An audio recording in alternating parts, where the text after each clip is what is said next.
Hi Gemini, love reading po tayo 2026. Ito na po ang pagbasa nyo. Ano nga asahan ng mga Gemini ngayong bagong taon?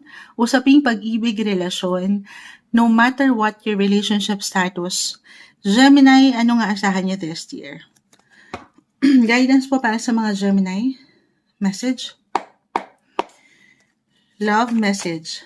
Energy check tayo. Di pa tayo tumatanong. Uy, okay. Anything connected din. Communication yan, transportation, travel, technology. Kahit over the net, single, Four of Wands. Sinong ikakasal ngayon? Gusto niyo yun? Tumatalon. Merong someone, so reversal tayo ha. Especially couples in a relationship na pinagtibay na rin ng ilang panahon at pagkakataon. Kumbaga, meron na rin kayo ilang nalagpasan, kinaya, together, ups and downs. Hindi naging madali, pero nilaban nyo. Hindi sinukuan ng bataan. Hindi, yung isa't isa. Ayan, may fireworks na.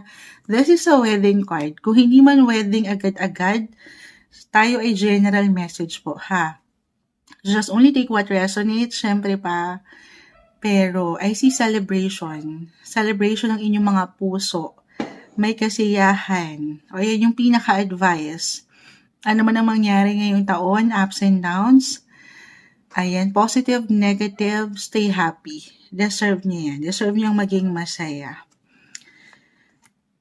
Oo, so I see wedding, love, proposal. Agad-agad. Wala nang mekos-mekos. Andito talaga yon. Oo, I see na yung love journey nyo this year talagang mamumulaklak.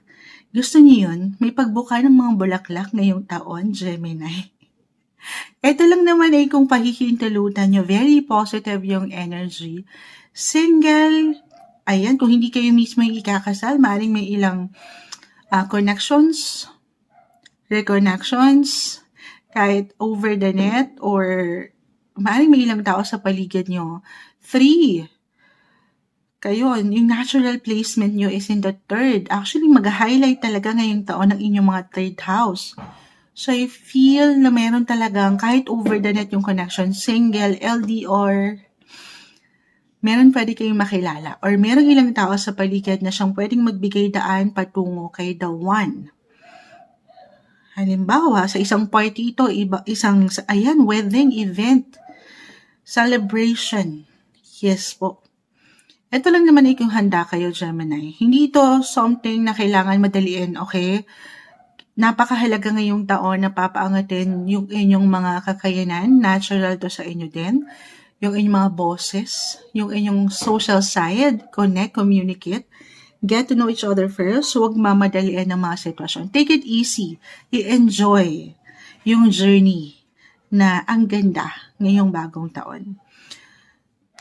Merong magbabalik. Meron ako nakikitang pagbabalik, guys. Someone from the past. Merong magbabalik. Gusto niyo yun? Para sa ilan na merong hinihintayan in a way, parang nakaramdam ka na ng ilang delays.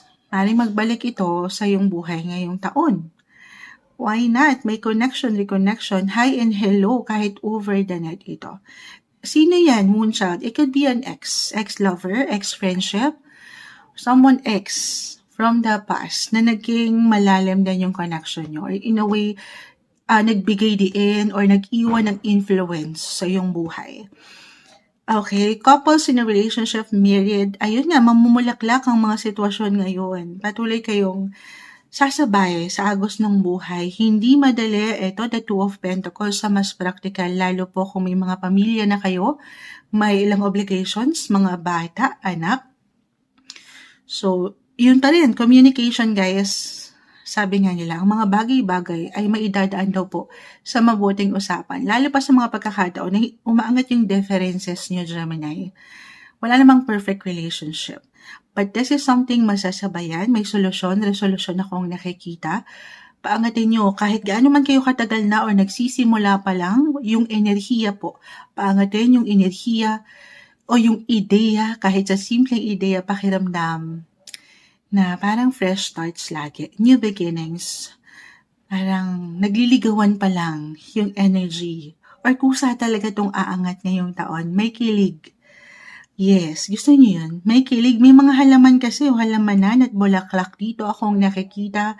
May kilig at dilig ngayong taon. Gusto niyo yan? May dilig. Why not? Kasi nga may kakasal eh. So may honeymoon. Yes naman. Celebration guys. Celebrate love and life ngayong bagong taon. Para sa inyo, love reading po tayo 2026 Gemini.